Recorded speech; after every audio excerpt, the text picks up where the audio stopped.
اعوذ باللہ من الشیطان الرجیم بسم اللہ الرحمن الرحیم۔ السلام علیکم ورحمۃ اللہ وبرکاتہ۔ امید کرتی ہوں سب خیریت سے ہوں گے۔ اللہ پاک سب کو اپنے حفظ و امان میں رکھے۔ ایک بادشاہ نے اپنے وزیر سے پوچھا، یہ میرے نوکر مجھ سے زیادہ کیسے خوش پاش پھرتے ہیں جبکہ ان کے پاس کچھ نہیں اور میرے پاس کسی چیز کی کمی نہیں ہے؟ وزیر نے کہا، بادشاہ سلامت، اپنے کسی خادم پر قانون نمبر 99 کا استعمال کر کے دیکھیے۔ بادشاہ نے پوچھا، اچھا یہ قانون نمبر 99 کیا ہوتا ہے؟ وزیر نے کہا، بادشاہ سلامت، ایک سراہی میں 99 درہم ڈال کر سراہی پر لکھیے، اس میں تمہارے لیے 100 درہم ہدیہ ہے۔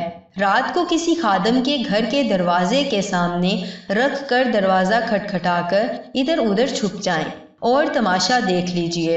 بادشاہ نے یہ تجربہ کرنے کا فیصلہ کیا اور جیسے وزیر نے سمجھایا تھا ویسے ہی کیا۔ سراہی رکھنے کے بعد دروازہ کھٹکھٹایا اور چھپ کر تماشا دیکھنا شروع کر دیا۔ دستک سن کر اندر سے خادم نکلا، سراہی اٹھائی اور گھر چلا گیا۔ درہم گنے تو 99 نکلے جبکہ سراہی پر لکھا 100 درہم تھا۔ خادم نے سوچا، یقیناً 1 درہم کہیں باہر گرا ہوا ہوگا۔ خادم اور اس کے سارے گھر والے باہر نکلے اور درہم کی تلاش شروع کر دی۔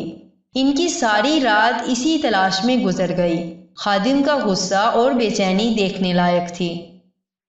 اس نے اپنے بیوی بچوں کو سخت سست بھی کہا کیونکہ وہ درہم کی تلاش کرنے میں ناکام رہے تھے۔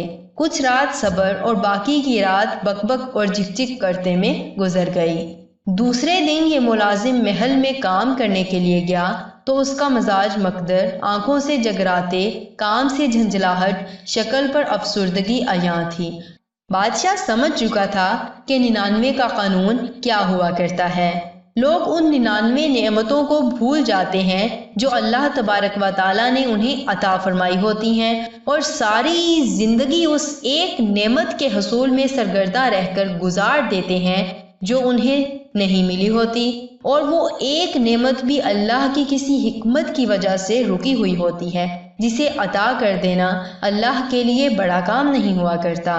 لوگ اپنی اسی ایک مفقود نعمت کے لیے سرگرداں رہ کر اپنے پاس موجود 99 نعمتوں کی لذتوں سے محروم ہو کر اپنے مزاجوں کو مکدر کر کے جیتے ہیں۔ خوددارا حاصل ہو جانے والی 99 نعمتوں پر اللہ تبارک و تعالیٰ کا احسان مانیے اور ان سے مستفید ہو کر شکر گزار بندے بن کر رہیے۔ جزاکم اللہ خیر، احسن الجزاء۔ السلام علیکم ورحمۃ اللہ وبرکاتہ۔